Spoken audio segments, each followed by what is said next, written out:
RMC, l'immanquable grande gueule. Je pense qu'il faut s'habituer à vivre dans la complexité parce que le monde de demain sera un monde par certains aspects simples, mais par d'autres, notamment dans le domaine de la connaissance, complexe.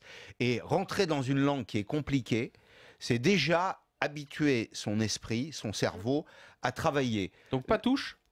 Non, mais j'ai envie de dire dommage.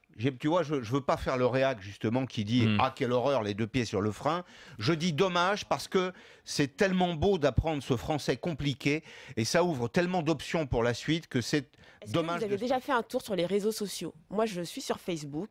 Où il n'y a jamais de faute d'orthographe. Oh, oui, non, mais, et ça fait mal. Et ça fait mal, c'est avec un S. Ah, moi, ça me pique. Il faut consolider les bases au lieu de changer et de dire tel mot, on pourra mettre et ou est comme vous voulez. En plus, on habitue les enfants à être paresseux. C'est comme vous voulez. L'orthographe, c'est une rigueur. Moi, je suis désolée, je suis contente quand des fois, je me dis ah tiens, est-ce que c'est et ou est? Je vais sur Internet, je me dis ah voilà, on se remet en question tout le temps. Là, on laisse libre cours à la facilité.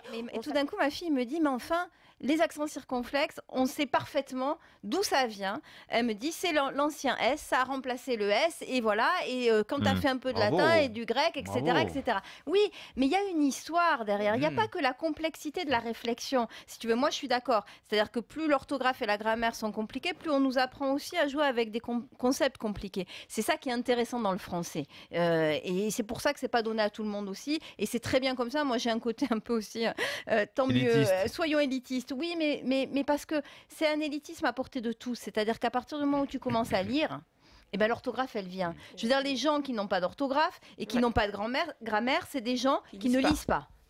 À partir du moment où tu lis, tout ça, ça rentre. Et donc, moi, je pense qu'on doit le garder. Après, on peut faire des toilettages. Et bien sûr que le français a évolué. Bien sûr, justement, on a remplacé, on a enlevé tous les S, on a mis des accents circonflexes. Notre langue est vivante. On ne peut pas non plus rester sur quelque chose qui est complètement figé.